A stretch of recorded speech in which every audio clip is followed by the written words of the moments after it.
I love the way how he utilized even the role of the devil on the album, like leaving nagging voicemails, like, because that's reality, right? Like the devil always busy. Hey yo, Eeze! Let's talk that Freddie Gibbs, You Only Die Once. First off, I want to state that Freddie Gibbs, you can tell by listening to his music that he's an actual fan of music. Like just from the soundscape and his production choices and things of that nature, I can tell that he actually listens to music.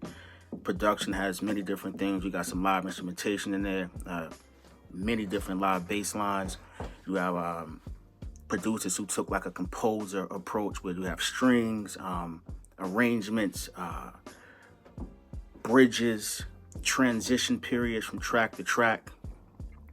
Musically, this album is something I can find myself listening to a lot. I like it a lot. I can't even front. I like the theme behind it. Lyrically, subject matter, I'm going to commend him on that as well. Even though he may talk about some things in a repetitive state, is a different approach every single time. And when you're dealing with an album title like this, You Only Die Once, and where he has a theme of like the devil involved in it, he has to speak on those type of things to make his point or the focus of the album go full circle. I mentioned the devil as well, like even how he utilized the skits from the devil and how he's constantly fighting it. I believe on one of the tracks, the devil was like, had like an intro and stated that you can't go back. And typically when people say you can't go back, you're not going back to negative things. But I like how he flipped it and was stating how he's dealing with gripping things where the devil was speaking to him, letting him or requesting that he not go back to what he knows, positive things, you know what I'm saying? As a writer, I believe that he's evolving a lot. And granted, some people may say, I don't like Freddie Gibbs' flow, and I've even said that too, but I had to check myself from time to time. Why? Because it's his flow. Even if it gets repetitive sometime, it's his flow. You can't really knock an individual when they bring something different to the game and they utilize it when it's effective, because it may be the same flow, but he finds different pockets within it. Earlier, I mentioned how he was, you can tell that he's a fan of music, even like on Wolverine, how he paid homage to Queen Latifah's UNITY with the opening line, "Instinct leads me to another flow." I'm a fan of those who are fans of the genre that I support.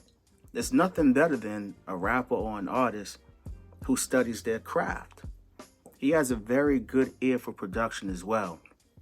I've seen or heard the Tony anniversary sample flip quite a few times, but he did something different. You know what I mean? Like, not only did he utilize the sample, but he also incorporated some of the vocal parts to bring together his verse. It's like simple things like that that keeps you engaged as a listener, you know? The production, once again, drops. And before it drop, you will have like a transition period where you will do a drum roll with the snare, and then we go into different elements, or on a fade out, we have some orchestral feeling within the track. It's not a boring project. And I'm not here to declare this a 5-mic classic. That's not what I'm speaking on. I'm just speaking on the fact that musically, he takes chances. He tries different things. And growing up in the Midwest, I think like that's an advantage for a lot of people or artists who come from there. Just look at the lineage. They surrounded around everything, or surrounded by everything, I should say. You got the West Coast there, obviously East Coast influence, South as well. Like when I listen to his tracks, correct me if I'm wrong, what's my opinion, I get the feeling that he was inspired by MC8 a little bit. Like it's a certain patience to his music. Even though he may have a sped up flow at times, he's always within himself. And you can only, like, it's a good listen. Now, granted, there are some things that I wish he could have probably changed, like the mix on some of the records. It sounded as though that he did everything in-house, like within the box. I don't know if it's budget issues. Like you could have, if he really put some bread behind the engineering aspect and with the mix and the mastering, it would make it that much better. But Freddie Gibbs has a tough project, man. This is quality music right here. I can see myself revisiting this a lot. There are some tracks that are better than others, like any other album. But I like the fact that it flows. It's something for everyone. It's progressive in the sense where it's not monotonous lyrically, song-wise, and the instruments that he uses captivates the audience.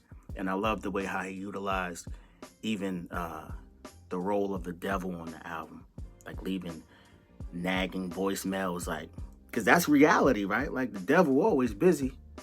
Like it's a beautiful thing to see artists pushing their pen, their creativity, and who wins? The fans, right? So salute to Freddie Gibbs. You only live once. Check it out. Let me know in the comment section what you think. This is not a review. This is just a reaction to the project. A review, I'll probably break down each track by track, the production and things of that nature. But as a listener and who listened to it maybe 3 or 4 times, I can see myself going back to listen to this again and again. It's an easy listen, man.